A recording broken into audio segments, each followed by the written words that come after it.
धन्यवाद प्रभु को, सभी भक्तों को धन्यवाद कीर्तन में भाग लेने के लिए। अभी हम लोग मंगलाचरण करें। ओम अज्ञानतिमिरान्धस्य ज्ञानाञ्जनशलाकया चक्षुरुन्मीलितं येन तस्मै श्रीगुरुवे नमः। श्रीचैतन्यमनोभीष्टं स्थापितं येन भूतले स्वयं रूप कदा मह्यं ददाति स्वपदान्तिकं।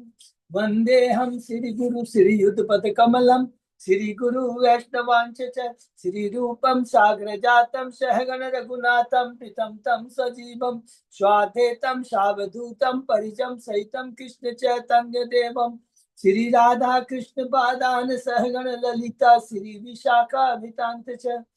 नम ओम विष्णुपादाय कृष्ण पृष्ठाय भूतले श्रीमते भक्ति वेदांत स्वामी इति नामने।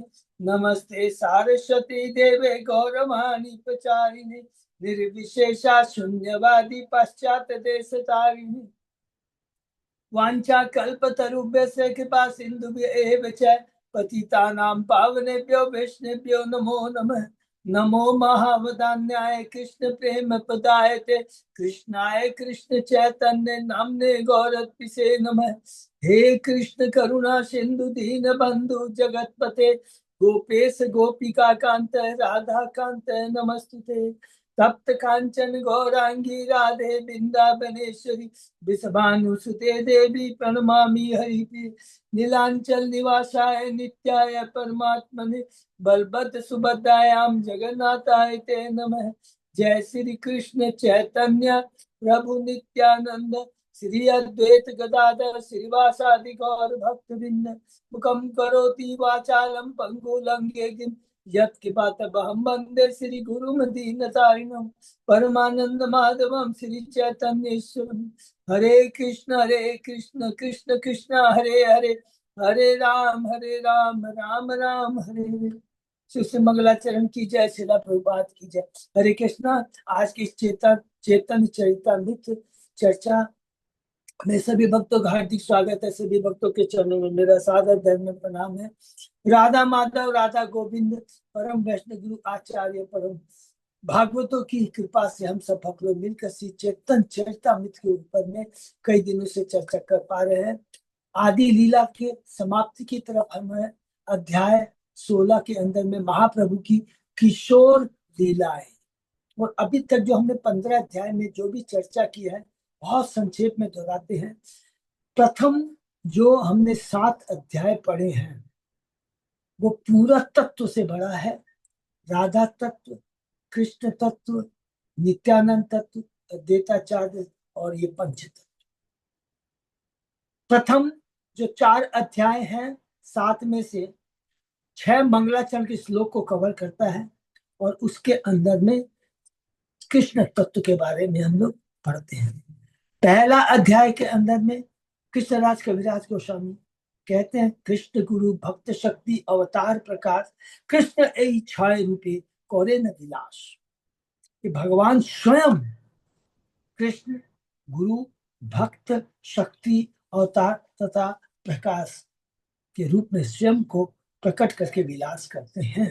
और हमने गुरु के बारे में पढ़ा, शिक्षा गुरु दीक्षा गुरु, भक्त के बारे में पढ़ा, साधन भक्त सिद्ध भक्त होता है। शक्ति के बारे में पढ़ा, भगवान की है, बैकुंठ की लक्ष्मियां, द्वारका की रानी और वृंदावन की गोपियां। अवतार के बारे में पढ़ा, प्रकाश के बारे में हमने बहुत डिटेल में पढ़ा। दूसरे अध्याय के अंदर में हम लोगों ने विशेष कर करके ये स्टैब्लिश किया गया है कि कृष्णस्तु भगवान स्वयं। स्वयं भगवान और भगवान में अंतर है। स्वयं भगवान जो है उससे सारे भगवान निकलते हैं। स्वयं भगवान शक्तिमान है, और भगवान कोई भी हो सकता है। भगवान की मतलब क्या होता है? ईश्वर। ईश्वर मीन्स कंट्रोलर। लेकिन कृष्ण ही परम कंट्रोलर, परमेश्वर तो केवल कृष्ण है। और अभी हम लोग ने कैंटो 1 में भी आप देखे होंगे, अरे भगवान श्री कृष्ण के अंश हैं, ये सब पुरुषा अवतार है और इनसे सारे अवतार निकलते हैं। तो कृष्ण तत्व को ईश्वर परम कृष्ण सच्चिदानंद अनादि आदि गोविंद सर्व कारण एते चांस कला पुंस कृष्णस्तु भगवान स्वयं वदंति तत्वद तत्तम जत ज्ञान अद्वयम।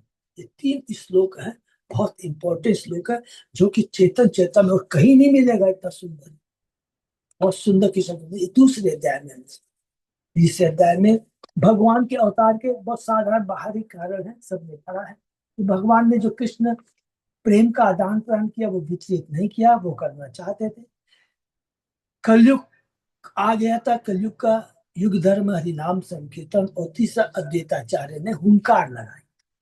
चौथे अध्याय में हमने पढ़ा भगवान के अवतार के अंतरंग कारण, आंतरिक कारण, राधा रानी की भक्ति कैसी है, मेरी भक्ति करके राधा रानी को, मेरी में ऐसा क्या है जिसके प्रति राधा रानी आकृष्ट होती हो, और तीसरा मेरी भक्ति करके राधा रानी को क्या आनंद मिलता है, हरि बोला हरि। इसीलिए उसी उद्देश्य को माथे में रखकर कृष्ण राधा की कांति और उसका भाव, 2 चीज, कांति और भाव, जो भक्ति का जो उसका भाव है, जो दृढ़ता है, जिसकी चरमता है, उसका आस्वादन करने के, उसको समझने के लिए स्वयं भगवान भक्त के रूप में आते हैं। 5वां अध्याय से माने श्लोक नंबर 7, 8, 9, 10, 11, इसके अंदर में चैतन्य नित्यानंद तत्व के बारे में पढ़ा। नित्यानंद कौन है? वो भगवान के द्वितीय शरीर है, और उनका उद्देश्य क्या, भगवान का आदेश पाकर सृष्टि में मदद करना, तो भगवान की सेवा में मदद करना। इसलिए बलराम जी को आदि गुरु कहा गया है, जो शिक्षा देते हैं कि भगवान की सेवा कैसे की जाए। और इसी के चलते हम लोगों ने मां शंकरसन, कर्णोदय विष्णु, गर्भोदय, इनका काम क्या है, सृष्टि करना है, और अनंत शेष है जो सेवा में, भगवान की जो लीला है सेवा में उन्हें मदद करते हैं। इसलिए बलराम जी को आदि गुरु शिक्षा देते हैं। बिना बलराम जी के माध्यम से हम डायरेक्ट भगवान के पास नहीं पहुंचते। बिना भक्त के माध्यम से कभी भी कभी भी चेष्टा नहीं करते डायरेक्ट भगवान के पास, कभी जिंदगी में सक्सेस नहीं हो, अपराध हो जाएगा। इसलिए उन्होंने रघुनाथ दास गोस्वामी को भी डांटा है, जिसके चलते चिड़ा पानी है ना, दही चिड़ा पानी, जो पानी हड्डी में लीला होती है, बहुत सुंदर, बहुत सारी लीला। 6वें अध्याय में हमने अद्वैताचार्य की वर्णना की। अद्वैताचार्य भी कौन है? विष्णु तत्व है, लेकिन वो अद्वैत आचार्य है, भगवान से अभिन्न है। विष्णु तत्व तो नेचुरली है। और दूसरी बात कहते हैं आचार्य किस लिए कहलाते हैं, क्योंकि भगवान क्या चाहते हैं चेतन महाप्रभु, उसका वो प्रचार करते हैं, अद्वैताचार्य आचार्य। लेकिन विष्णु तत्व होते भी हमने क्या पढ़ा, भाव क्या है, भगवान के सेवा में मदद करना। और 7वां अध्याय में हम लोगों ने पढ़ा भगवान चैतन्य के 5 स्वरूप है, और सत्य हमने पढ़ा भगवान भक्त रूप है, नित्यानंद भक्त स्वरूप है, अद्वैताचार्य भक्त अवतार है, श्रीवास शुद्ध भक्त है, और गदाधर पंडित जो राधा रानी के अवतार है, भक्त शक्ति है। तो ये जो 7 अध्याय हमने पढ़े हैं, जब भी समय मिले इसको हम लोग फिर से पढ़ेंगे। हमने तत्व को बहुत अच्छी तरह समझ गया है, पूरा इसके अंदर में कृष्ण तत्व, राधा तत्व, पुरुषावतार के बारे में सब कुछ, नित्यानंद के बारे में, द्वैताचार्य के बारे में, 5 तत्व के बारे में सब कुछ अच्छे से हमने बहुत डिटेल में पढ़ा है। 8वां अध्याय से दूसरा पढ़ाव हमने देखा कि शुरू होता वो क्या है, कि कृष्णराज कविराज का खाली इस अध्याय में ये बताते कि मैंने ये शास्त्र क्यों लिखा, क्योंकि वृंदावन दास ठाकुर ने जो शास्त्र लिखा था इसके पहले, चैतन्य भागवत, जिसका पहले नाम था चैतन्य मंगल, उसमें उन्होंने चैतन्य महाप्रभु के संन्यास लेने की पहले की लीलाओं को बहुत विस्तार में लिखा है। लेकिन चूंकि वो इतना विस्तारित हो चुका था कि वो वृंदावन दास ठाकुर चेतन बाबू के संन्यास लेने की बाद की लीलाओं को डिटेल में नहीं लिख सके। तो चेतन कृष्णदास कविराज गोस्वामी ने क्या किया, मुरारी गुप्त और दामोदर, स्वरूप दामोदर, इनके डायरी से लेकर के, स्वरूप दामोदर की डायरी से लेकर के चेतन महाप्रभु के संन्यास के बाद की लीला, और मुरारी गुप्त जो उनके क्लास फेलो थे, उनकी कर्चा उन्होंने डायरी को लेकर के उनके संन्यास के पहले की लीला का उन्होंने वर्णन किया। नंबर 1। दूसरा कारण था कि वहां के जो भक्त थे, आचार्य थे, उनको बोलते थे अरे आप लिखिए, हरिदास पंडित हुए। और भगवान भी चाहते थे, क्योंकि जब मदन मोहन के मंदिर में जाते हैं तो मदन मोहन मंदिर में भगवान की माला स्वयं नीचे गिर जाती है, जो कि गोस्वामी ने उनके गले पे पहना दिया और वहीं पर बैठ करके वे, ये देखिए भगवान की शक्ति प्रदान है। ये शक्ति शक्त्यादेश अवतार कहेंगे, भगवान ने स्वयं शक्ति प्रदान करके, बिना भगवान की कृपा के लिखने की तो बात छोड़ दीजिए, खोपड़ी में एक शब्द नहीं आ सकता है। और भगवान की कृपा नहीं है, और हम सोचेंगे अपने भौतिक प्रयास में मेमोरी भी कर लिया, एग्जाम में जाएंगे कुछ याद नहीं रहे। सब कुछ कृष्ण की कृपा है।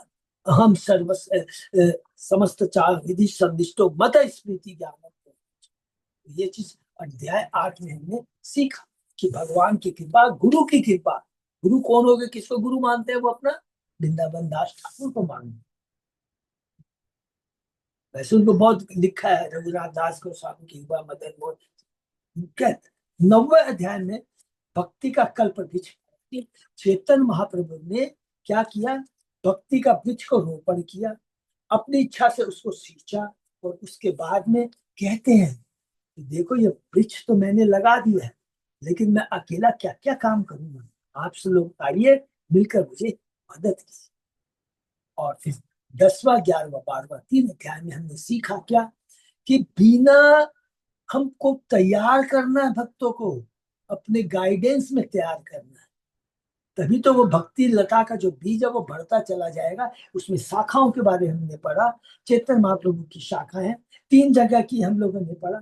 उड़ीसा एवं बंगाल की, जिसके अंदर में 90 शाखा है। जगन्नाथपुरी की 37 शाखा है, और बनारस की 3 शाखा है। और उसके अंदर में बहुत विशेष कौन है, सबको अभी याद आ गया होगा जो अभी हम लोग पढ़ रहे थे, तपन मिश्र। बहुत सुंदर है तपन मिश्र। 11वें अध्याय में नित्यानंद की शाखाएं 76 शाखाएं स्टार्ट होती है उनके पुत्र वीरभद्र से, वो समाप्त होती है वृंदावन दास ठाकुर से। और 12वें अध्याय में हम लोगों ने पढ़ा अद्वैताचार्य और गदाधर पंडित के अद्वैताचार्य की 38 और गदाधर पंडित की 33 शाखा है। और इस 33 शाखाओं में सबसे बड़ी हम लोग का सौभाग्य क्या है? एक एक शाखा माने एक एक भक्त के बारे में हमने बहुत डिटेल से पढ़ा, और किसलिए कि पता ही नहीं था मेरे को।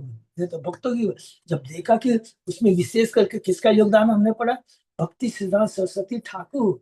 देखिए उन्होंने कितना डिटेल में आज भी लिखा कि ये भक्त का घर कहाँ है और वहां जाने का क्या विधि है, रास्ता है। ये प्रभुपाद जी की कृपा, जिन्होंने कलेक्ट कर करके इस चेतन चेता में अपने तात्पर्य के माध्यम से हमें अवगत कराया। तो ये हो गया तीसरा पड़ाव। तो पहला पड़ाव कौन था? 1 से 7 अध्याय जो पूरा तत्व से भरा है। 8वां है ये शास्त्र लिखने का कारण क्या है। और 9वां 10वां 11वां में हमने शाखाओं के बारे में पढ़ा। अब जा कर करके 13 अध्याय के बाद में चैतन्य महाप्रभु के प्रकट के बारे में हम लोगों ने सुना। अध्याय 13 में हम लोगों ने पढ़ा कि किस प्रकार चैतन्य महाप्रभु प्रकट होते हैं, और उसके बाद में देखा किस प्रकार ठाकुरानी महाराज 13 महीने बाद 1486 में चैतन्य महाप्रभु फागुन महीने में की पूर्णमासी को संध्या के समय, सिंह राशि के समय, वो प्रकट चंद्र ग्रहण के समय। 4 चीज है। सबसे पहला क्या है? फागुन महीना है, संध्या का समय, पूर्णमासी है, चंद्र ग्रहण है, और सिंह लगन है। ये चारों बार इसीलिए चैतन्य महाप्रभु का जो पूरा है ना, सिंह के समान है। उनके सिंह के समान बड़े बड़े बाल हैं, सिंह के समान उनका रूप है, येलो है, गोल्डन कलर का है। तो ये सारे गुण हैं। बहुत सुंदर तुलना की गई है भगवान चैतन्य बाबू की सिंह से। इसलिए सिंह राशि में हमने पढ़ा। और उसके बाद में हमने देखा अद्वैताचार्य और उसके श्रीवास, उनकी पत्नियां। श्रीवास की पत्नी का नाम है मालिनी, अद्वैताचार्य की पत्नी का नाम है सीता ठाकुरानी आती है, और किस पर बच्चे का नामकरण करती है। नीलांबर चक्रवर्ती आते हैं और उनके जन्म घड़ी की गणना करते हैं। इसके बाद में ये देखा 14 अध्याय के अंदर, 14 अध्याय बहुत ही सुंदर अध्याय है। यहाँ पर स्टार्ट होता है भगवान की 4 स्टेज है। बाल लीला, पौगंड लीला, तो बाल लीला का वर्णन है 14वें अध्याय में, पौगंड लीला का वर्णन है 15वें अध्याय में, 16वां अध्याय जो भी हम लोग चर्चा कर रहे हैं ये किशोर लीला है। और उसके बाद में कौन सी आती है? यौवन लीला। 1 से 5 बाल लीला, 5 से 10 पौगंड लीला, 10 से 15 किशोर लीला, और 15 के बाद की जो है यौवन लीला है। तो जन्म हो चुका है 13वें अध्याय में, और 14वें अध्याय में भगवान की बाल लीला है, जो कि सबको मालूम है, फिर भी बहुत रिपीट किया हम लोगों ने। सबसे सुंदर लीला कौन सी है? चोरों को फिर ब्राह्मण का उद्धार करते हैं। जब ब्राह्मण एक दिन घर में आता है, बाहर से कोई ब्राह्मण आता है, भगवान को भोग लगाना चाहता है, भोग लगाता है, जैसे भोग मंत्र पढ़ता है चेतन महाप्रभु आके खा जाते हैं। तीसरी बार में कहता है, अरे तू बार बार मेरे को बुला रहा है, उसके बाद में मेरे को दोष देता है, अपना चतुर्भुज रूप दिखाते हैं, ब्राह्मण को ज्ञान आ जाता है। अरे बाप रे! उसके बाद उस ब्राह्मण ने उस जगह नवदीप को नहीं छोड़ा है।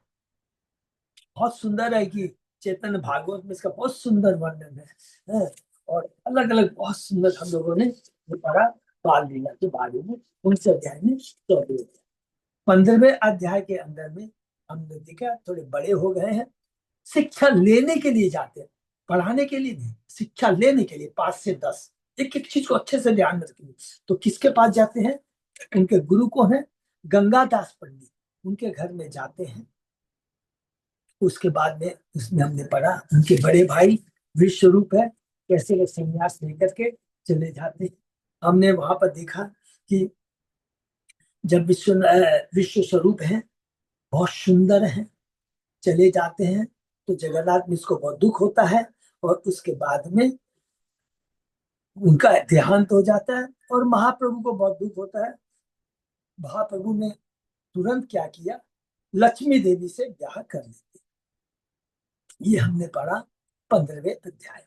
बहुत छोटा सा 15, केवल 34 श्लोक है, राइट। 16वें अध्याय में आ जाते हैं हम लोग किशोर लीला में। महाप्रभु ने ये बहुत सुंदर 16वें अध्याय के अंदर में हमने पढ़ा। पहले श्लोक में ये चीज थोड़ा सा पढ़ लेंगे तो अच्छा रहेगा, याद करें। कृष्णराज के विवाह गोस्वामी कहते हैं, महाप्रभु ने जिस संकीर्तन आनंद रूपी महान नदी का प्रचार किया, वह आज भी समस्त संसार को आप्लावित करती हुई बह रही है। और इन्हीं चेतन महाप्रभु के द्वारा स्थापित की गई हरिनाम संकीर्तन रूपी नदी का प्रवाह आज हमारे इस्कॉन संस्थापक श्रील प्रभुपाद जी उसको बना रखे। उन्होंने कहा यही काम और कोई दूसरा काम ही नहीं है, हमको ज्ञानी पंडित कुछ नहीं बनना है। जो चेतन महाप्रभु ने कहा है, चेतन महाप्रभु ने भी प्रकाशानंद सरस्वती को बहुत क्लियर कह दिया था, जो हमने 7वें अध्याय में पढ़ा, मैं तो मूर्ख हूँ। तो इनडायरेक्टली महाप्रभु क्या बोलना चाहते हैं? इस कलयुग के अंदर 99.9% जो मनुष्य या कुछ भी जय वो जगाई मगाई, और एकमात्र रामबाण दवा है हरिनाम संकीर्तन। जो भी जगाई भगाई जैसे भी जिन्होंने कौन से पाप नहीं किया उसका उद्धार कर सकते हैं। और कहते हैं यदि कोई कलयुग के सारे दुर्गुणों से भी कलुषित होने पर भी महाप्रभु की शरण में जाता है, तो महाप्रभु निश्चित रूप से उसका उद्धार कर देते हैं। और उसका सर्वश्रेष्ठ उदाहरण है जगाई एवं भगाई। इस कलयुग में लगभग हर व्यक्ति जगाई भगाई जैसा है। ये बात कह करके ये 16वां अध्याय स्टार्ट करते हैं कृष्णदास कविराज से। बहुत इंपॉर्टेंट बात कहते हैं। अब यहाँ पर उन्होंने शिक्षा ग्रहण करने का, अब वो विद्यार्थी को पढ़ाना शुरू करते हैं। 11 वर्ष की आयु अर्थात 11 से 15 तक कौन सा है सबको याद है, मैं किशोर लीला पढ़ाना शुरू करते हैं। पूर्व बंगाल में जाते हैं, तपन मिश्रा से मिलते हैं, और वहीं पर यहाँ पर महाप्रभु ने वहां जाकर संकीर्ण आंदोलन का सूत्रपात किया। तपन मिश्रा से मिले, जो कि इतने शास्त्र पढ़ता था, ये एक बहुत बड़ी शिक्षा, और कंफ्यूज हो जाता है कि जीवन का लक्ष्य क्या है। तब भगवान महाप्रभु ने तपन मिश्र को जीवन लक्ष्य प्राप्त करने की विधि के बारे में उपदेश दिया। उन्हें बताया कि सफलता की कुंजी भगवान के पवित्र नाम हरे कृष्ण महामंत्र का कीर्तन करना है। महाप्रभु तपन मिश्रा से बनारस जाने के लिए कहा। वो कहा कि मैं तो नवदीप जाऊंगा। महाप्रभु ने कहा नहीं, तुम बनारस जाना है, वहां मैं मिलूं।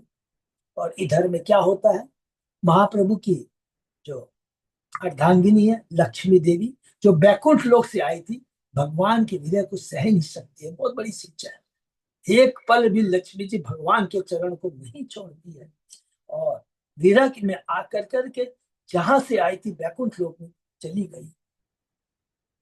उनको पता लगता है अंतर्यामी है, ये तो भगवान की लीला है। तुरंत वापस आते हैं, अपनी माता को सांत्वना देते हैं, कोई बात नहीं। और बहुत बड़ा था, देही नो अस्मिन यथा देही कौमारम यौवनम जरा। स्वयं वो लिखा है इसको। और इस शरीर का कुछ नहीं है, 5 तत्वों से बना है, कोई आसक्ति मत रखो। और इस शरीर से संबंधित जितने भी संबंध है, कोई आसक्ति मत। धर्म उनके प्रति कर्तव्य अलग चीज है। देखिए, इतना सुंदर ज्ञान और कहीं हम लोग को नहीं मिल सकता है, जो कि प्रभुपाद जी ने दे दिया। प्रभुपाद जी ने बताया है, एक तो धर्म और एक परम धर्म, एक ड्यूटी होती है, और एक हमारा जो आत्मा का जो स्वरूप है। आत्मा का स्वरूप क्या, जीवन स्वरूप है कृष्ण नित्य दास का। आत्मा का है कि परमात्मा के लिए कार्य करना, और शरीर क्या है, ये उसके प्रति खाली ड्यूटी है, इसको मेंटेन करना, जिससे भक्ति कर सके। और इस शरीर से संबंधित जितने भी संबंध है, माता पिता पुत्र पत्नी, ये है, इसका यूज करना है भक्ति के लिए, न कि इसके प्रति आसक्त होना है। तो बहुत सुंदर का आते हैं, अपनी माता को इस बात का ज्ञान देते हैं, तुम्हें चिंता नहीं करनी चाहिए तुम्हारी बहू चली गई, नहीं कोई बात नहीं, ये तो आना जाना है, ये तो शरीर नष्ट होता है, आत्मा कभी नष्ट नहीं होती है। फिर पढ़ाना शुरू कर देते हैं। उसके बाद में माता के लिए विष्णु प्रिया से प्यार करते हैं। और उसके बाद में लास्ट जो हमने पढ़ा, सब लोग जानते हैं, उन्होंने किस प्रकार काश्मीरी पंडित पर विजय प्राप्त की। एक बार वो पंडित आता है, बहुत संक्षेप में खाली सबको मालूम है, बहुत गंडी घमंडी रहता है, और कहता है, हे निमा, तुम्हारा नाम निमाई है ना? ओ अच्छा, तुम बच्चों को बाल व्याकरण पढ़ाने में बहुत माहिर हो। महाप्रभु ने कहा, मैं प्रकांड पंडित नहीं हूँ, पंडित तो आप हैं, आप अनुभवी हैं, मैं तो छोटा सा बालू हूँ। आप कृपा करके गंगा के ऊपर के यश का वर्णन किए। गर्वित काश्मीरी पंडित बहुत क्षण भर में, माने कुछ घंटों में या घंटा जो भी लिखे, गंगा के ऊपर 100 श्लोक बोल देता है। महाप्रभु 100 श्लोकों में से एक श्लोक को चुनते हैं, जो कि लिखा है यहाँ पे श्लोक के अंदर। वो श्लोक हम लोग को याद तो नहीं कर सकते हैं, माने कर सकते हैं लेकिन याद नहीं है। श्लोक को लिखा है, वो कहते हैं कि जैसे बोलते हैं, इस श्लोक की व्याख्या कीजिए। कश्मीरी पंडित चकरा जाता है, अरे मैंने 100 श्लोक आंधे की तरह बोल दिए, और किस तरह तुमने इसको कंठस्थ कर लिया। महाप्रभु ने कहा, बहुत सुंदर बात यहाँ पर कह रहे हैं, जैसे भगवान की कृपा से सर्वश्चाम हृदय सन्निविष्टो मत स्मृति ज्ञानम पहुंच। ये श्लोक यहाँ पे एप्लीकेबल होता है। महाप्रभु ने कहा, जिस तरह भगवान की कृपा से कोई महाकवि बनता है, उसी तरह उन्हीं की कृपा से कोई कोई महान श्रुतिधर भी बन सकता है, जो किसी चीज को तुरंत स्मरण कर लेता है। तो कहते हैं श्रुतिधर माने, पहले कलयुग के पहले तो जो लोग होते थे सब श्रुतिधर थे ना, एक बार सुन लेते थे, बस बुक्स की कोई दरकार नहीं होती थी, माथे में बैठ जाता था। यहाँ तक कहते हैं। उसके बाद में उनकी काश्मीर पंडित से आगे क्या चर्चा होती है, आज हम लोग चर्चा करते हैं। ओम नमो भगवते वासुदेवाय। ओम नमो भगवते वासुदेवाय। ओम नमो भगवते वासुदेवाय।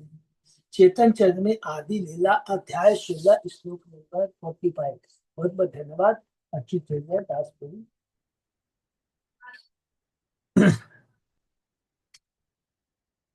श्लोक के अर्थ कह लो, विप्र पाया संतोष, प्रभु कहे का श्लोक है कि बा गुण दोष। तो ये जो श्लोक है ना, इसमें बहुत तत्व का है, वो हमारी बुद्धि के परे है। एक एक चीज का वहां पर प्रभु जी बताते कहाँ कहाँ तुम्हारा दोष है, गुण और दोष दोनों। वह ब्राह्मण केशव काश्मीरी महाप्रभु के कथन से संतुष्ट हुआ और उसने उद्धृत श्लोक का अर्थ बताया। तब महाप्रभु ने कहा, कृपया इस श्लोक के कुछ विशेष गुणों और दोषों की भी व्याख्या कर दे। गुण और दोष दोनों को आप बताइए। यद्यपि ब्राह्मण ने 100 श्लोकों को आंधी के तेजी से सुनाया था, किंतु महाप्रभु ने उनमें से एक श्लोक को चुनकर न केवल उसे कंठस्थ कर लिया, अपितु उसके गुण दोषों का भी विश्लेषण किया। उन्होंने श्लोक को केवल सुना ही नहीं, अपितु तुरंत उसका आलोचनात्मक अध्ययन भी किया। विप्र कहे श्लोक के नाही दोषेर आभास, उपमा अलंकार गुण किचु अनुप्राश। ब्राह्मण ने उत्तर दिया, इस श्लोक में नाम मात्र भी दोष नहीं है, प्रत्युत यह उपमा तथा अनुप्रास की उत्कृष्ट विशेषताओं से युक्त है। चेतन महाप्रभु द्वारा उद्धृत श्लोक की अंतिम पंक्ति में भवानी भरतुर भगवती तथा अद्भुत शब्दों में भ अक्षर की पुनरावृत्ति, ऐसी आवृत्ति अनुप्रास कहलाती है। माने जो एक ही जो बार बार रिपीट होता है, इसको अनुप्रास कहते हैं।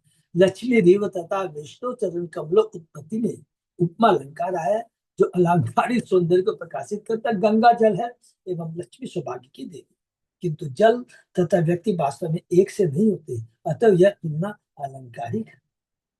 प्रभु कहे कही यदि न कर रोष, कह तुम्हार श्लोक की बा आछे दोष।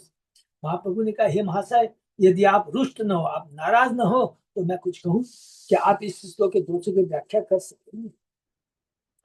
प्रतिबार काव्य तुम्हारे देवता संतोषे, भालो मत विचारी ले जानी गुण दोषे। इसमें संदेह नहीं कि आपकी कविता प्रतिभा से युक्त है, ये इसके गुण है और निश्चय ही इसने परमेश्वर को संतुष्ट कर दिया है। फिर भी यदि हम इसकी समीक्षात्मक रूप से विचार करें तो इसमें गुण और दोष दोनों मिल जाएंगे। ताते भालो को श्लोक कर है विचार, कवि कहे ये कही ले सही वेदशान। महाप्रभु ने अंत में कहा, अतएव अब हम इस श्लोक की भलीभांति विवेचना कर ले। तब उस कवि ने उत्तर दिया, हाँ, तुमने जो श्लोक पढ़ा है वह पूरी तरह सही है। अभी भी बोलता है पूरी तरह सही है। व्याकरणीय तुम्ही नाही पढ़ अलंकार, तुम्ही की जानी बे यही कवि तेरे साथ। आप तो व्याकरण के सामान्य विद्यार्थी हो, काव्य शास्त्र के अलंकारों के बारे में आप क्या जानते? आप इस कविता की समालोचना नहीं कर सकते कि आपको इसका कोई ज्ञान नहीं है। सर्वस्य चाहम हृदय सन्निष्टो मता स्मृति ज्ञानम पूर्णम। भगवान खुद कहते हैं, जो स्मृति स्मृति ज्ञान अपोहम जो आता मुझसे आता है। वेद जो लिखे गए हैं, भागवत वेद का संकलन करता मैं हूँ, और वेद के द्वारा ही मेरा जानने, और ये वेदों का उद्देश्य ही मुझे जानना है। सब कुछ इतना सुंदर, वो 15 का 15वां श्लोक है, जिसके अंदर में भगवान बहुत डिटेल में बताते हैं। केशव काश्मीरी ने पहले तो चेतन भाव को यह कहकर झांसा दे रचा कि वे साहित्य के उत्तम विद्यार्थी नहीं है, केवल व्याकरण जानते, वे अनुप्रासोत्तर अलंकार से युक्त श्लोक की समीक्षा नहीं कर सकते। इस तर्क में कुछ तथ्य था।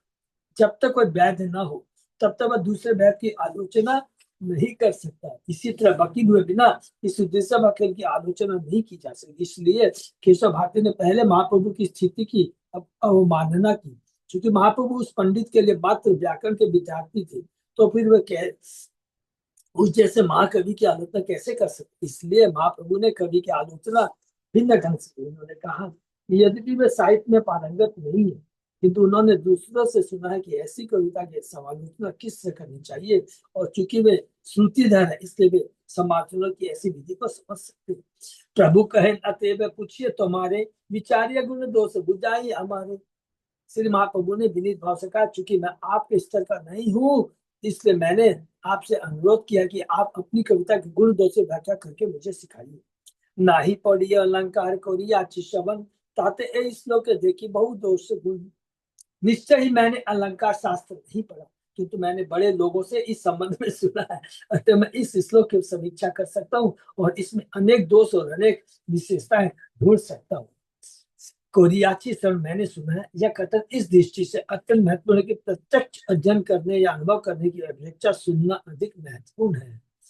हमें जानना, हमें सुनना चाहिए। जितना हम सुनेंगे उतना ही हमारा कीर्तन उस चीज का हम लोग रिपीटेशन कर पाएंगे श्रवण की, और वो माथे में घुस स्मरण, तीसरा स्मरण बना रहेगा उसको।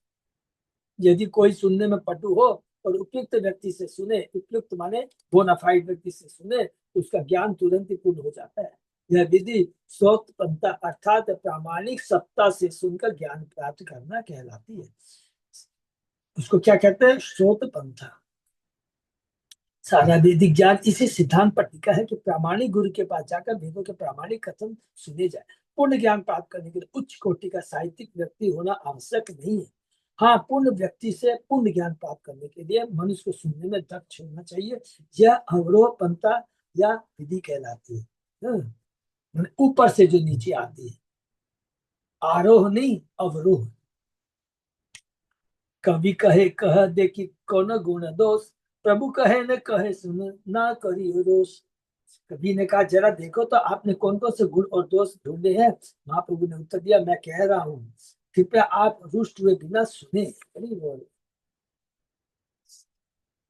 पंच दोष ए श्लोक के पंच अलंकार क्रमे आमी कही सुन कर विचार। हरी बोलना शुरू करेंगे ना। हिम होता है इस श्लोक में 5 दोष और 5 अलंकार है। मैं क्रम से उन्हें कहूंगा, कृपया उन सुने और फिर अपना निर्णय दे। महत्तम गंगाया से प्रारंभ होने वाले श्लोक में 5 अलंकार है तथा 5 काव्य दोष के उदाहरण है। अभी मृष्ट विधेय यांश दोष के 2 उदाहरण है और विरुद्ध मति पुनरुक्ति तथा भग्न क्रम के एक एक उदाहरण। बहुत टफ हमारे सोच पढ़ के बाद उसको पढ़ के आगे बढ़ते। विमृष्ट का अर्थ स्वच्छ तथा विधेयांश का अर्थ विधेय। रचना का समान नियम है कि पहले उद्देश्य आए और फिर विधेय। उदाहरण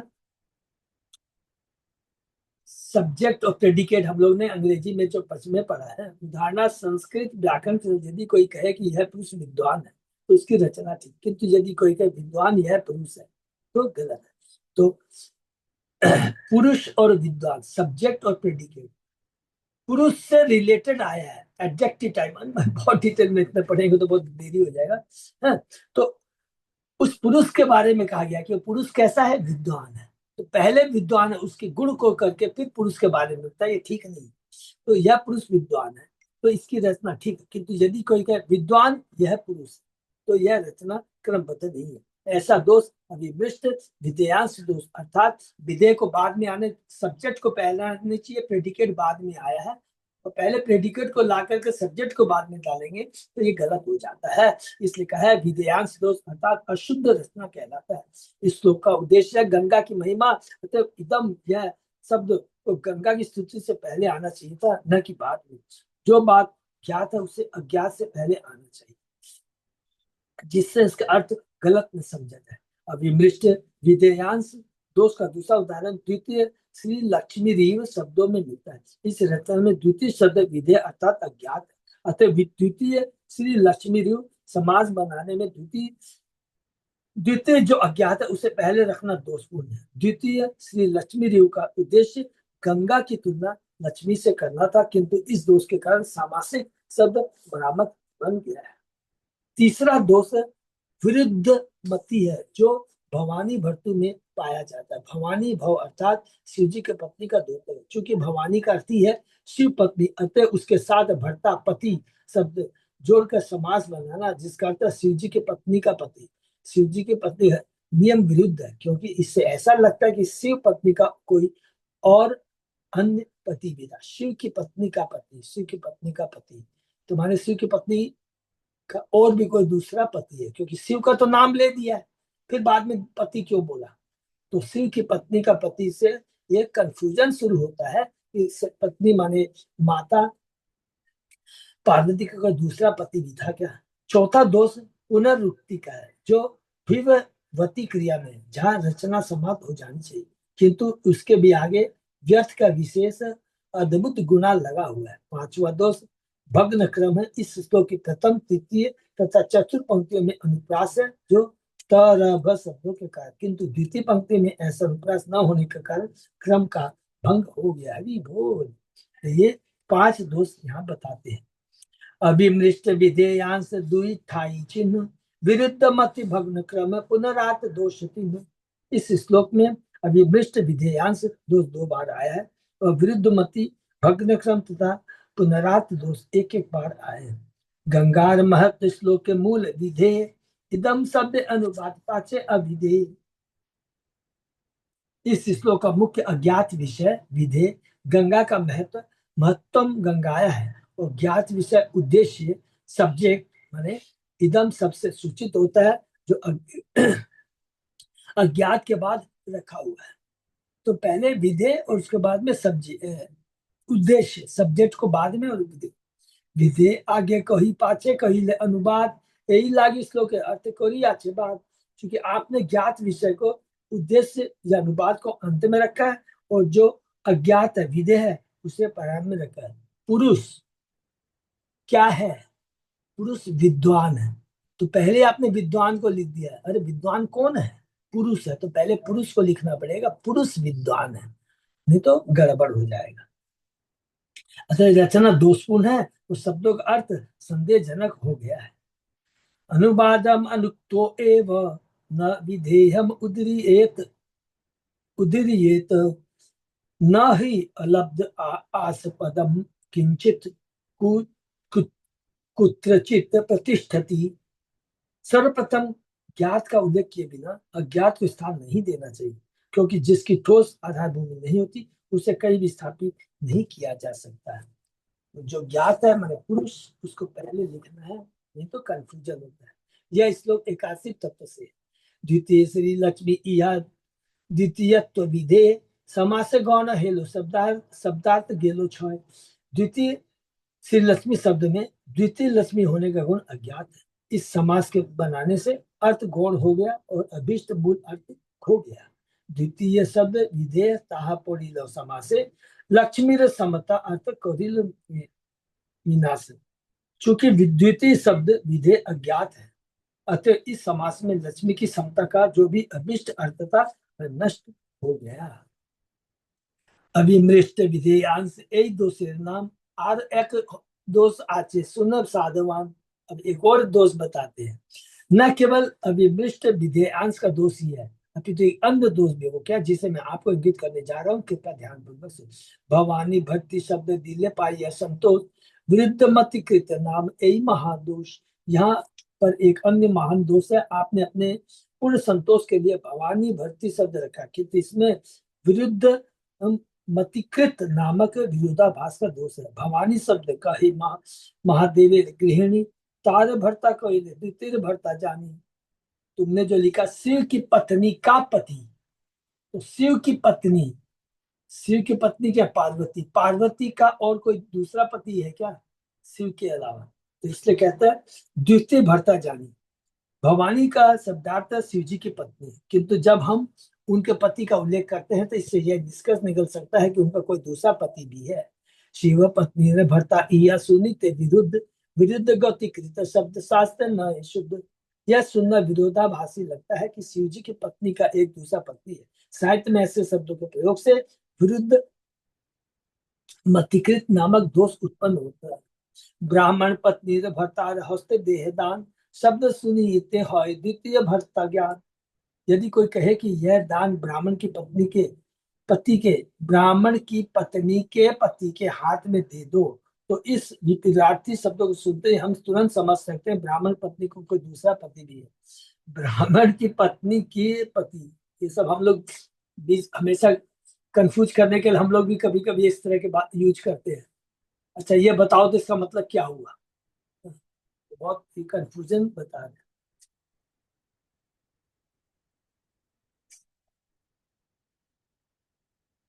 विभवती क्रिया वाक्य शांग शांग पुनः विशेषण अद्भुत गुना ए पुनरात दूषण। विभवती फलती फूलती है शब्द द्वारा कहा गया कथ्य पुण्य है, किंतु इसके विश्लेषण के रूप में अद्भुत गुना रखने से पुनरुक्ति नामक दोष उत्पन्न होता है। तीन पादे अनुपास देखी अनुपम, एक पादे नाही इस दोष भग्न क्रम। इस श्लोक की तीन तीन पंक्तियों में अद्वितीय अनुप्रास, अनुप्रास माने एक जो सब बार बार रिपीट हुआ है पाया जाता है, किंतु एक पंक्ति में अनुपास बिल्कुल नहीं। यह भग्न क्रम नामक दोष है।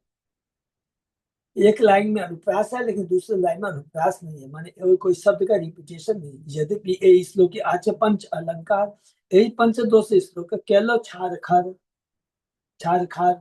यद्यपि इस श्लोक में पांच अलंकार है कि इन पांच दोषों के कारण पूरा श्लोक नष्ट भ्रष्ट हो गया है। यो 10 अलंकार है, यदि एक श्लोक है एक दो से सब अलंकार है छह। यदि किसी श्लोक में 10 अलंकार हो किंतु एक भी दोष रहने पर पूरा श्लोक व्यर्थ हो जाता है। सुंदर शरीर जैसे भूषण है भूषित, एक श्वेत कुष्ठ जैसे करे, किसी का सुंदर शरीर रत्नों से क्यों ना अंकित, तो श्वेत कुष्ठ का एक भी दाग दिखे तो सारा शरीर घृणित हो जाता है। जिसके सफेद दाग आ जाते हैं ना, बहुत सुंदर शरीर लेकिन थोड़ा एक सफेद दाग है तो बहुत ओड लगता है। वही बताता है। काव्य अलंकार के विद्वान भरत मुनि ने इस संबंध में अपना मत जिन प्रकार से दिया है। रसालंकारवत काव्यम दोष युक्त चेत विभूषितम स्यात् वपु सुंदरम अपि स्वीक्रेण एकेन दुर्भगम। जिस प्रकार गहनों से सूचे शरीर कुष्ठ कुष्ठ के एक दाग से भी अशुभ हो जाता, उसी तरह पूरी कविता अनुप्रास उपमा तथा रूपा से युक्त होने पर भी केवल एक दो से व्यर्थ हो जाती है। पंच अलंकार सुन है विचार, दुई शब्द अलंकार, तीनों अर्थ अलंकार। अब पांच साहित्यिक अलंकारों का विवरण सुने। दो शब्द अलंकार है और तीन अलंकार है, अर्थात अर्थालंकार, शब्दालंकार और अर्थालंकार। शब्द अलंकार तीन पादे आचे अनुप्रास। श्री लक्ष्मी शब्द है पुनरुक्त आभा पुनरुक्त आभा पुनरुक्त वत आभास। श्लोक की तीन पंक्तियों में अनुप्रास नामक शब्दालंकार है। बाप रे। श्री तथा लक्ष्मी शब्द के समास में पुनरक्त पुनरक्तवत आभास शब्दालंकार है। प्रथम चरण पंचतः कार्य पाती, तृतीय चरण है पंचरेफ स्थिति। श्लोक के प्रथम चरण में त 5 बार आया है और तीसरे चरण में र 5 बार आया है, जिसको अनुप्रास कहते हैं। चतुर्थ चरण चारि भव कार्य प्रकाश अतएव शब्दालंकार अनुप्रास। चौथे चरण में भ अक्षर 4 बार आया। इस श्लोक में अनुप्रास नामक मधुर शब्दा अलंकार है। श्री शब्द लक्ष्मी शब्द एक वस्तु उक्त पुनरुक्त प्राय भाषा न है पुनरुक्त। जबकि श्री तथा लक्ष्मी शब्दों का अर्थ एक ही है, अतः पुनरुक्ति प्रतीत होती है किंतु पुनरुक्ति है नहीं। श्री अलग लगती है, श्री मीन्स लक्ष्मी और लक्ष्मी मीन्स लक्ष्मी। श्री युक्त लक्ष्मी अर्थे अर्थे विभेद, पुनरुक्त वधाभास शब्दालंकार भेद। लक्ष्मी को श्री ऐश्वर्य युक्त कहने से पुनरुक्ति के साथ अर्थ में अंतर आता है। यह द्वितीय शब्द अलंकार पुनरुक्त वत आभास है। लक्ष्मी देव अर्थालंकार उपमा प्रकाश और अर्थालंकार आचे नाम विरोधाभास। लक्ष्मी देव लक्ष्मी के समान में उपमा नामक अर्थालंकार है। एक अन्य अलंकार अर्थालंकार विरोधाभास भी है। गंगा ते कमल जन में स्वबार सुबोध, कमल कमल गंगा जन अत्यंत विरोध। यह सबको मालूम है कि कमल के फूल गंगा जल में खिलते हैं, किंतु यह कहना कि गंगा का जन्म कमल फूल से होता है वह अत्यंत विरोधाभासी प्रतीत होता है। यह विष्णु पाद पद में गंगा उत्पत्ति विरोधालंकार यह महा चमत्कृत। गंगा माता की उत्पत्ति भगवान के चरण कमलों से होती है, भगवान विष्णु के चरण कमलों से गंगा निकलती है। यद्यपि यह कथन की कमल के फूल से जल आता है विरोधाभास है, किंतु भगवान विष्णु के प्रसंग में यह महान चमत्कार है।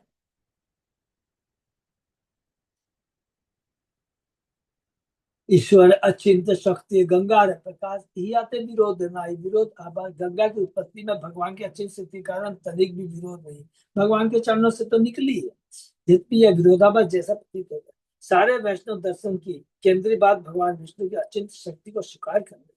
भौतिक सृष्टि से जो भी कभी कभी विरोध मूलक प्रतीत होता है वही पुरुष भगवान के संबंध में संबंध योग्य लगता है, क्योंकि वे अपने अचिंत शक्ति द्वारा विरोधी कार्य कर सकते हैं। भौतिक जगत में ये विरोधाभास हो सकता है, लेकिन जब तक भगवान की बात है भगवान कुछ भी कर सकते हैं। तो भगवान के लिए भगवान कुछ भी विरोधाकार कर सकते हैं। चैतन्य महाप्रभु ने क्या किया था श्रीवास आगम के यहाँ, जब वो कीर्तन हो रहा था, भक्तों को भूख लग जाती है, तो 1 मिनट में उन्होंने आम का पेड़ बना दिया बिना गुठली के। भगवान कुछ भी कर सकते हैं ऑफ सीजन, है, लेकिन आम तो सीजन में ही होता है। भगवान महाप्रभु ने तो ऑफ सीजन में, तो भगवान के लिए सब चीज एप्लीकेबल नहीं। आधुनिक वैज्ञानिक उलझन में ये इसकी भी व्याख्या नहीं कर सकते कि रासायनिक पदार्थ की इतनी बड़ी मात्रा से वायुमंडल कैसे बने। वैज्ञानिक कहते हैं कि जल, हाइड्रोजन तथा ऑक्सीजन का मेल।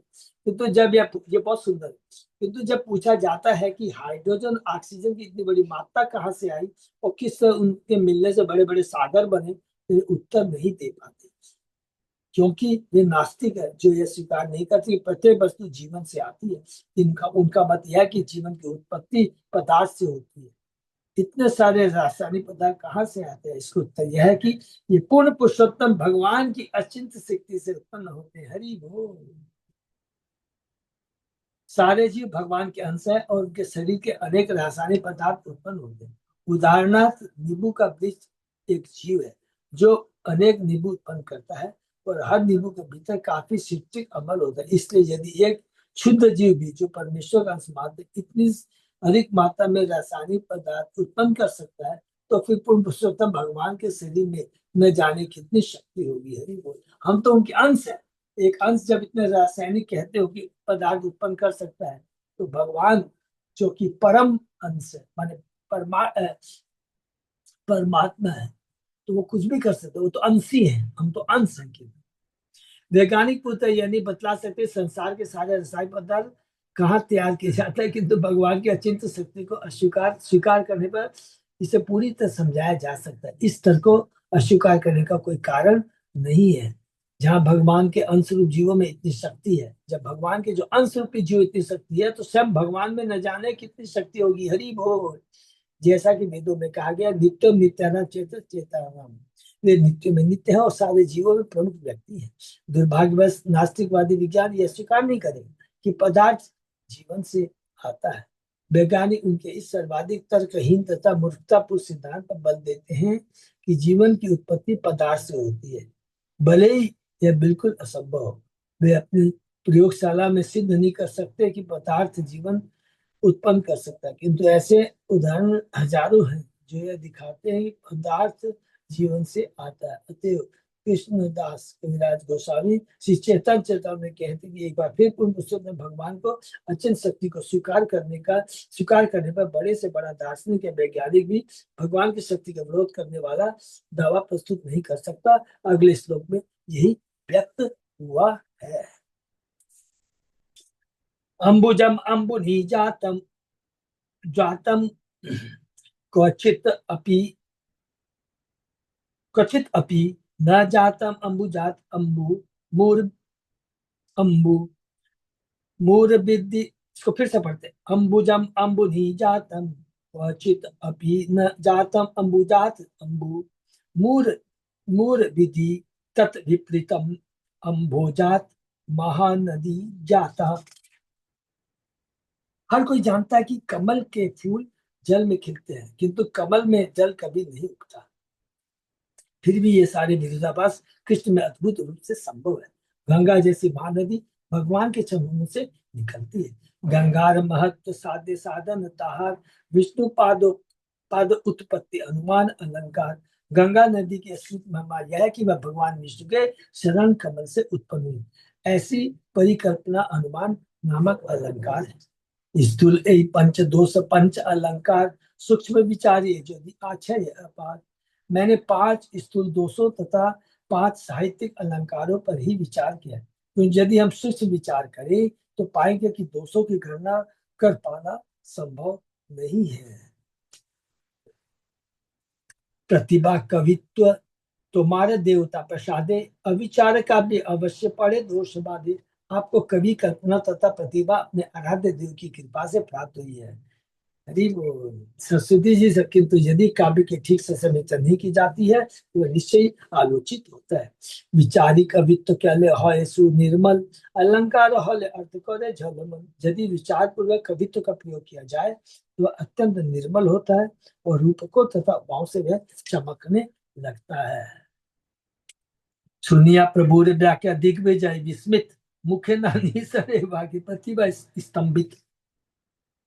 चैत्र महाप्रभु व्याख्या सुनकर दिग्विजयी कभी हतप्रत हो गया, उसकी सारी चतुराई जड़ बन गई और उसके मुख से शब्द भी नहीं निकल पाए। कहते चाहते कि चुना आई से उत्तर, तबे विचारे मने होइया फाफर।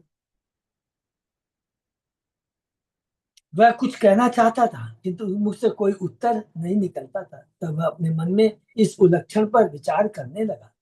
बहुया बालक कह लो मोर बुद्धि लोप, जानी सरस्वती मोरे को रिया छे देखो। इस छोटे से बालक ने मेरी बुद्धि को अवरुद्ध कर दिया है, अतः मेरी समझ में आता है कि माता सती मुझसे रूठ गई है। माता रूठ क्या गई है? माता, ये जो खड़ा है तुम्हारे सामने छोटा सा बालक, तुम्हारी लक्ष्मी माता का बॉस है। भगवत गीता में स्पष्ट कहा, सारी बुद्धि प्रत्येक के हृदय में स्थित परमात्मा रूप भगवान से आती है। पर सर्वस्वचाम हृदय सनिष्ठो मता स्मृति ज्ञानम बहुना से बार बार यही श्लोक आएगा। परमात्मा ने पंडित को यह समझाने की बुद्धि दी क्योंकि उसे अपनी विद्या का गर्व था और वह भगवान को भी पराजित करना चाहता था। इसलिए भगवान की इच्छा से तथा माता सरस्वती के माध्यम से वह पराजित हो गया। तो किसी को अपने पद का अधिक गर्व नहीं होना चाहिए। ये बहुत सुंदर प्रभुपाद जी तात्पर्य करें, इसको हमको नोट्स में रखना है। कोई कितना ही बड़ा विद्वान क्यों हो, किंतु यदि वह भगवान के चरणों पर अपराध करता है तो वह अपनी विद्या के बावजूद ठीक से बोल नहीं सकेगा, मुंह से एक शब्द आवाज ही नहीं आएगी। हम सभी प्रकार से नियंत्रित है, हम लोग कंट्रोल्ड है, we are not the controller, नियंत्रित है। अतः हमारा एकमात्र कर्तव्य यह है कि सदैव भगवान के चरणों की शरण ले और झूठा गर्व न करे। माता सरस्वती ने दिव्य पंडित पर कृपा करने के लिए ऐसी स्थिति उत्पन्न की जिससे भगवान की शरण में जा सके ही वो। ये तो एक हर भक्त का कर्तव्य होता है कि वो अभक्त को, अज्ञानी को भगवान से जोड़े। तो माता सरस्वती तो भक्त है और वो चाहती थी कि उसका जो भक्त है काश्मीरी पंडित भगवान से जुड़े, क्योंकि वो भी तो एक शक्ति है और एकमात्र शक्तिमान कृष्ण है। इसलिए वो चाहती थी कि काश्मीरी पंडित भी शक्तिमान चेतन महाप्रभु से जुड़े, क्योंकि चेतन महाप्रभु स्वयं कौन भगवान है। ये व्याख्या करी से मनुष्य रे नहे शक्ति निमाई मुखे रही बोले आपने सरस्वती। इस लड़के ने जो अद्भुत व्याख्या की है वह किसी भी मनुष्य के लिए संभव नहीं हो सकती थी, तो माता सरस्वती ही उसके मुख से स्वयं बोली होगी। अरे वो माता सरस्वती के तो बॉस है। एते भावी कहे सुने निमाई पंडित, तबे व्याख्या सुनी आमी होइला विस्मित। यह सोचकर पंडित ने कहा, हे निमाई पंडित मेरी बात सुनो, आपकी व्याख्या सुनकर मैं तो आश्चर्यचकित हो गया हूँ, अब सरेंडर हो गया। अलंकार नाही पढ़ो नाही शास्त्र अभ्यास, क्या मैंने यही सब अर्थ करी ले प्रकार मैं चकित हूँ। आप साहित्य शास्त्र के विद्यार्थी नहीं, आप तो खाली व्याकरण के साथ पाठ स्टूडेंट हैं या शिक्षक का कुछ भी कह लीजिए, और आपकी शास्त्र पढ़ने का दीर्घकालीन अनुभव भी नहीं है, तो फिर आप ये सारी आलोचनात्मक बातों की व्याख्या कैसे कर सकते। यह सुनी महाप्रभु अति बड़ रंगी, तार हृदय जाने कहे करी भंगी। यह सुनकर तथा पंडित के मन की बात जानकर श्री चेतन बाबू ने हंसी में उत्तर दिया। क्या उत्तर दिया? शास्त्रेर विचार भालो मंद नाही जानी, सरस्वती ये बोला है सही बोली वाणी। हे महोदय, मैं ये नहीं जानता कि अच्छी रचना क्या है और बुरी क्या है, किंतु मैंने जो कुछ भी कहा उसे माता सरस्वती द्वारा कहा गया समझना चाहिए, समझा जाना चाहिए। यह सुनी दिग्विजय कौरिल निश्चय, शिशु द्वारा देवी मोरे केवल पराजय।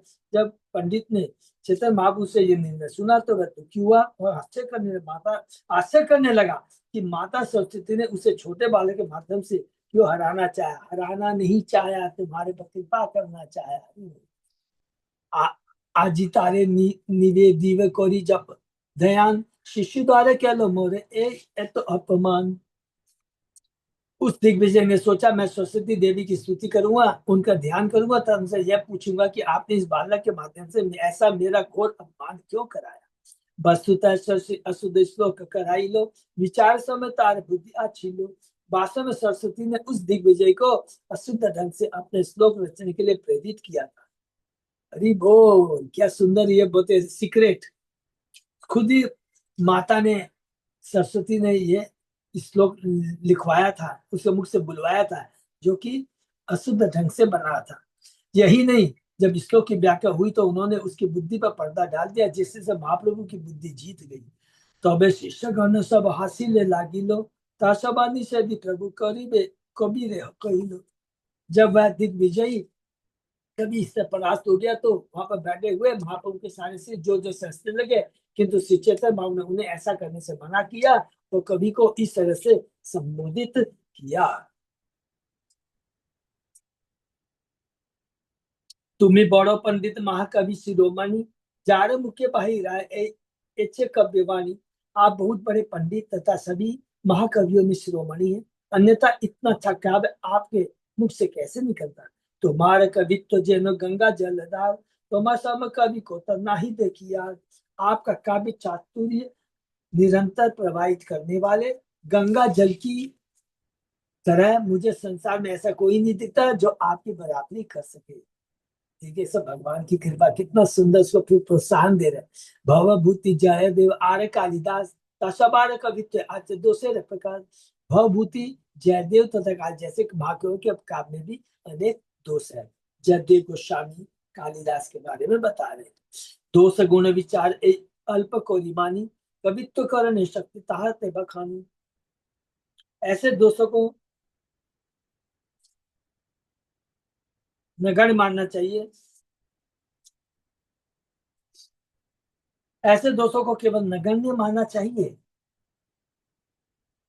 केवल इतना ही देखना चाहिए कि ऐसे कवियों ने किस तरह अपनी कवित्व शक्ति का प्रदर्शन किया। वो श्रीमद् भागवत में ये सबको याद होगा, बहुत अच्छा श्लोक है जो कि भगवान ने नारद मुनि ने किसको कहा है, व्यास देव जी को कहा है।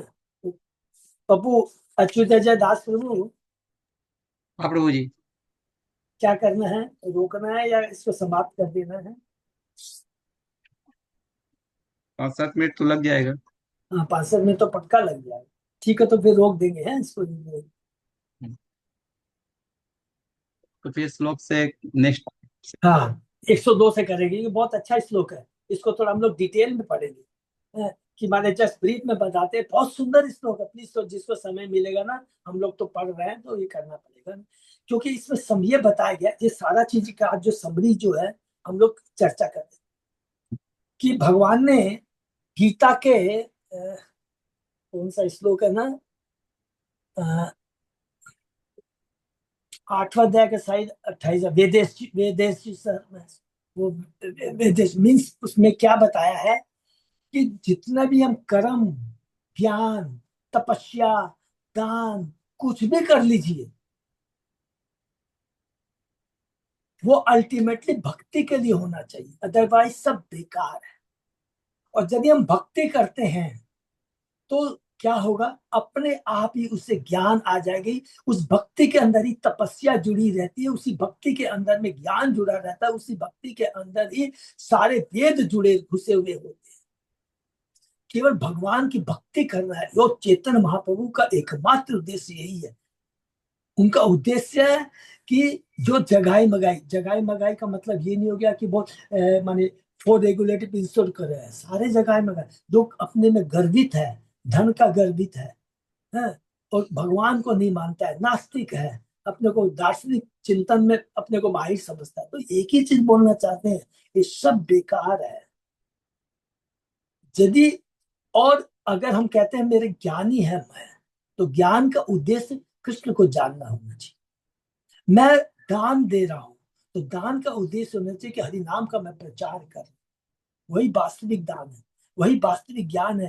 कृष्ण को जानना है ज्ञान है। तपस्या कृष्ण के लिए करनी चाहिए, कृष्ण को प्राप्त करने के लिए चाहिए, कोई भौतिक चीज को प्राप्त करने के लिए। तो यही चीज काश्मीरी पंडित को वो शिक्षा देना चाहते हैं और सरस्वती के माध्यम से यह शिक्षा दी जा रही है। पूरा का पूरा ये काश्मीरी पंडित की पूरी जो लीला है, इसमें भगवान यही स्थापित करना चाहते हैं कि, और बाहरी दृष्टि से तो ठीक है कि घमंड है, तो भगवान ने तो गोपियों के, हम लोग पढ़ ही रहे हैं कैंटो 10 के अंदर कि गोपियों को भी घमंड को भगवान ने तोड़ा है, भगवान ने ब्रह्मा के भी घमंड को तोड़ा, ये सब तो चीज ठीक है। लेकिन हम सोचेंगे घमंड को तोड़ा नहीं, भगवान भगवान हमेशा अपने भक्त के माध्यम से ये बताना चाहते हैं ये सारी चीजें भक्ति में बाधक हैं। हमको तो भक्त बनना है। ये सारी चीज बात है। इवन हम प्रचार कर रहे हैं, हमारे में गर्व आ जाता है कि मैं इतने बड़ा प्रचार कर रहा हूँ, बस वही हमारी भक्ति रुक जाए। भक्ति बड़ी प्लेन एंड सिंपल होनी चाहिए और कृष्ण को केंद्र में रखकर सारे कार्य होने चाहिए, तो स्वतः ही सब चीज बहुत सुचारू रूप से चलती चली जाएगी। नहीं तो वही चीज बाधक बन जाएगी जो अपनी इंद्रिय तृप्ति से जुड़ जाती है। कोई भी चीज खुद की इंद्रिय तृप्ति से जुड़ जाती है, वही हमारी भक्ति रुक जाएगी। हरे कृष्णा, यही चीज बताना चाहता हूँ। ये जो श्लोक है उसे हम लोग नेक्स्ट शुरू करेंगे। और अभी आज हमको व्याकरण भी हमने पढ़ दिया, सबने तो पढ़ा होगा ना, सब्जेक्ट प्रेडिकेट है। हरि बोल। कृष्ण प्रभु जी, स्कूल की बातें याद आ गई प्रभु जी। 10th क्लास में सब यही सब पढ़ा था प्रभु जी। हाँ वही चीज। हरे कृष्णा। और तो इसमें हम लोग में योग्यता नहीं है, सब भूल भाल गए हैं, क्या बोलेंगे सब चीज। ये बहुत अच्छे है, इसमें जो सारांश है ना बहुत अच्छा है, बहुत अच्छा है। हरि, ये पे विराम देते हैं। बहुत बहुत धन्यवाद सबको। फिर नेक्स्ट अच्युत दास प्रभु, हाँ प्रभु। कुछ बोलना है, अनाउंसमेंट है? नहीं बस प्रभु। यही यही सब भक्तों से। হরে কৃষ্ণ বাবু, हाँ प्रभु बोलो। আমি বলছি যে যে ये दिग्विजय पंडित का माँ सरस्वती पे बर था, इतना बर रहने के साथ वो कैसे हार गया? कारण सरस्वती का माने डिसअपियर हो गया ना। क्या चीज? दिग्विजय पंडित का माँ सरस्वती का तो बर था जो वो कहीं नहीं हारेगा, हाँ। लेकिन इधर कैसे हार गया? अरे प्रभु, महाप्रभु कैसे हारा? अरे प्रभु, महाप्रभु कौन है पहले ये बताइए। हाँ, उसको सरस्वती डाल सरेंडर किया। उसका बॉस है, सरस्वती का बॉस है। सरस्वती कौन हरे है? कृष्ण बाबू। हाँ, शक्ति है। सरस्वती माँ तो शक्ति है और महाप्रभु हाँ शक्तिमान है। दोनों मिलके चाहते थे। माने सरस्वती माँ चाहती थी कि मेरा जो कश्मीर पंडित है उसका सारा घमंड चूर हो और वो भगवान के हाँ। समर्पण में जाए। और भगवान ने हरे कृष्ण। अपने भक्त की बात सुन ली। देखिए, हम लोग तत्व में जाएंगे ना, तो भगवान ने अपने भक्त सरस्वती की बात को एक्सेप्ट कर कर करके उन्होंने कश्मीरी पंडित को अपनी शरण दी, अपनी कृपा प्रदान की है। ये और बहुत। उसका सरस्वती भी सोचा, माँ सरस्वती भी सोचा जो उसका घमंड तोड़े। Yes, yes. हरे कृष्ण। हरे कृष्ण बाबू। हरे कृष्ण। हरे कृष्ण। हरे। तो यहीं पर विराम देते हैं और सब लोग, हम लोग ये जो दामोदर महीना है, जैसे हम लोग चर्चा कर रहे थे, अपने घर में भी दामोदर आरती या कुछ भी प्रोग्राम करते हैं तो ज्यादा से ज्यादा जो कि अभी तक नहीं आए हैं उनको बुलाएंगे तो बहुत। लास्ट टाइम भी मैंने देखा भक्तों ने ऐसा ही किया था, है? तो इस बार भी ज्यादा से ज्यादा जो लोग नहीं जुड़े हुए हैं, जिनको नहीं मालूम है इस्कॉन के दीपदान कैसा होता है, तो जरूर उनको इन्वाइट करें। ठीक है। हरे कृष्ण। हरे कृष्ण। ये भक्तों का बहुत बहुत धन्यवाद। आज का सेशन विराम देते हैं, फिर सोमवार सुबह